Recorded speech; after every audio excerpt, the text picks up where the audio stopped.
जिल्ह्यातून मोठ्या प्रमाणात चोरटा लाकडांचा साठा बाहेर जात आहे. तो रोखण्यासाठी प्रत्येक नाक्यावर सीसीटीव्ही कॅमेरे बसवण्यात यावेत. तसेच जंगलातील चोरटी तोड रोखण्यासाठी ड्रोन कॅमेऱ्याचा वापर व्हावा, अन्यथा मनसेकडून आंदोलन करण्यात येईल, असा इशारा आज येथे मनसेचे नेते तथा माजी आमदार परशुराम उपरकर यांनी उपवनस संरक्षक समाधान चव्हाण यांना दिला. यावेळी 1 महिन्यात कॅमेरे बसवण्यात येतील तर 6 महिन्यात ड्रोन कॅमेरा खरेदी करण्यात येईल, असे आश्वासन उपवनस संरक्षक समाधान चव्हाण यांनी दिले. यावेळी सावंतवाडी संपर्क अध्यक्ष भास्कर परब, तालुकाध्यक्ष गुरुदास गवंडे, ॲडव्होकेट राजू कासकर, संतोष रवकर, आशिष सुभेदार, विनोद पोकळे, सुशील दळवी आदी पदाधिकारी उपस्थित होते. महाराष्ट्र नवीन शिष्ट मंडळ वन अधिकाऱ्यांना भेटले, DFO त्यांच्याकडे मागे काही प्रश्न आम्ही दिले होते. अनेक ठिकाणी होत असलेली वृक्षतोड, हायवेमध्ये झालेली वृक्षतोड आणि हायवेच्या असलेल्या वृक्षतोडीमध्ये ठेकेदाराने विनापरवाना केलेली वृक्षतोड आणि ह्या जिल्ह्यातून जी जिल्ह्याबाहेर सर्वसामान्य नागरिकांना त्रास देऊन एक विशिष्ट व्यापारी म्हणून जिल्ह्याबाहेर जे वृक्ष जातात त्या वृक्षांवरती नियंत्रण आणण्याकरता सर्व चौक्यांवरती CCTV कॅमेरे बसवावेत आणि त्याला आळा घालावा.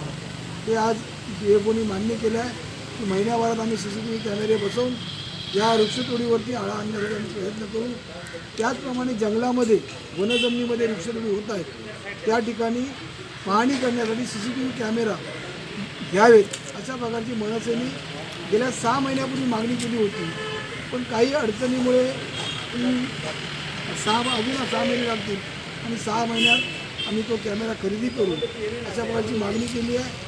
काही जी वन विभागाची कामं होत आहेत ती निकृष्ट पद्धतीची होत आहेत किंवा वृक्षतोडीवरती त्यांचे ट्री ऑफिसर व्यवस्थित लक्ष देत नाही आहेत. ते लक्ष देऊन योग्य पद्धतीने या जिल्ह्याचं वन संरक्षण करण्याकरता आम्ही प्रयत्न करू अशा प्रकारचं त्यांनी आज आम्हाला सांगितलेलं आहे. आणि ज्या ज्या गोष्टी आज दिलेल्या आहेत, ज्या चर्चा झालेल्या आहेत गेल्या 6-7 महिन्यात, त्याच्यावरती आम्ही कारवाई लवकरात लवकर करतो आहे. दिलीप बिल्डकॉन या कंपनीने ओसरगाव येथे विनापरवाना वृक्षतोड करून आपला कॅम्प तयार केलेला होता. त्या कॅम्पच्या असलेल्या सुनावणीला 2 सुनावणीला ते आले नाहीत.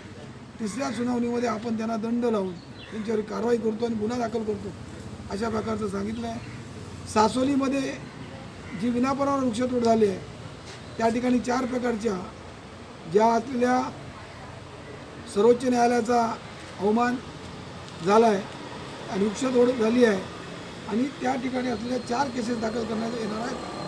तशाच केसरी बनसोडे येथे जो न्यायालयाचा अवमान झाला आहे त्या न्यायालयाच्या अवमानाबाबत पण आम्ही केस दाखल करतो अशा प्रकारचं